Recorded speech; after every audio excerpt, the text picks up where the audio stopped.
Hi அஸ்ஸலாமு அலைக்கும் friends. இன்றைக்கி வீடியோவில் நம்ம என்ன பார்க்க போகிறோம் அப்படின்னா, நியூ பார்ன் பேபிக்குரிய கிளாத் டிஷ்யூ தான் வந்து பார்க்க போகிறோம். ஆக்சுவலாக இது புதுசாக இன்ட்ரடியூஸ் பண்ணுற ஒரு ப்ராடக்ட்டு, எங்கேயுமே கிடைக்காது. இது உங்களுக்கு வேணும்னா எங்களுக்கு கமெண்ட் பண்ணுங்கள், நாங்கள் உங்களுக்கு வந்து ரெக்கமெண்ட் பண்ணுறோம். ஆக்சுவலாக இது எப்படி யூஸ் பண்ணுறது டெமோ அதை வந்து இந்த வீடியோ ஃபுல்லாக வந்து காட்டியிருப்பேன். வாங்க வீடியோக்குள்ளே போகலாம். இப்போது அந்த பண்டலில் இருக்கிற ஒரு பீஸ் நான் வந்து எடுத்திருக்கேன். கிளாத்து டிஷ்யூ நம்ம வந்து 40 நாள் குழந்த இருக்குல்ல, அதுக்கு தான் மெயினாக வந்து யூஸ் பண்ணுற ஒரு ப்ராடக்ட்டு. மோஷன் அண்ட் யூரின் வந்து அதுக்கு வந்து போய்கிட்டே இருக்குங்க. ஸோ அந்த மாதிரி டயத்தில் நம்ம துணி வந்து ரொம்ப யூஸ் பண்ண முடியாது, அது கூட இன்ஃபெக்ஷன் ஆகலாம். ஸோ இந்த மாதிரி நம்ம கிளாத் வந்து யூஸ் பண்ணுறப்ப இது வந்து ட்ரையாக தான் இருக்கும். டிஷ்யூ கிளாத்து டிஷ்யூ ஆனால் ட்ரையாக இருக்கும்.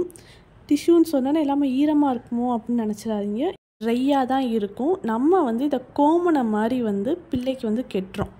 கோமணம் மாதிரி ஆக்சுவலாக நாங்கள் இதில் இன்னர் போட்டு காட்டியிருக்கோம். பேபிக்கு வந்து இன்னர் போட்டிருக்கோம். இன்னர் போடாமல் இந்த கோமணம் வந்து நம்ம எப்பயும் எப்படி கெட்டுவோம் துணியில், அது மாதிரி இந்த கிளாத்தில் வந்து நீங்கள் கெட்டுறீங்க.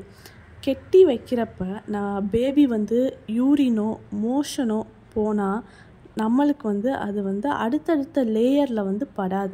இப்போ வந்து பேபி வந்து இப்படி மோஷன் போகுது அப்படி இல்லை யூரின் போகுது அப்படின்னா அது கடியில் வச்சுருக்க ட்ரை சீட்டோ அது கடியில் வச்சுருக்க துணியோ எதுவுமே வந்து ஈரம் ஆகாது.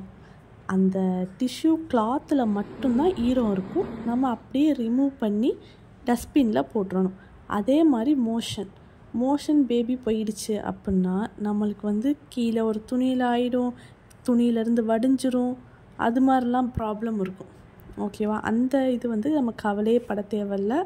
இந்த வீடியோ வந்து ஷேர் பண்ணுங்கள், ரொம்ப யூஸ்ஃபுல்லான வீடியோ. லைக் பண்ணுங்கள். Bye by.